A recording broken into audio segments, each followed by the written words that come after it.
জড়জর মাতা। খাদ্য দাও, মোরা তোমা হতেই তো যাতা। কি বিপদ ঘটালি! এই ক্ষণে খাদ্যের আয়োজন কেমনে করি? ওরে কন্যা মোর, কি বিপদ ঘটালি! তুমি কেমন মাতা? সন্তানের ক্ষুধা মেটাও না, করো তাদের বঞ্চিতা। আসিনি মা অকারণ, সহ্য না হয় ক্ষুধার তাড়ন। খাদ্য খাদ্য খাদ্য, শুধু এই দাবি। নিজের তরে এতটুকুও সময় থাকবে নাকি? মাতা, তোমা ভিন্ন কার কাছে যাব? দূর হতরা, নই কারো মাতা। আহ! আঘাত করলে মাতা তব সন্তানে। কার কাছে যাব এই ক্ষণে?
ছিন্নমস্তা দেবীর পূজিত রূপের রং লাল।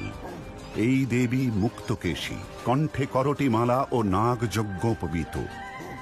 এই দেবীর আরাধনায় সংসারে শ্রী ও শান্তি আসে, ফসল বৃদ্ধি ও বাণিজ্যে সাফল্য আসে।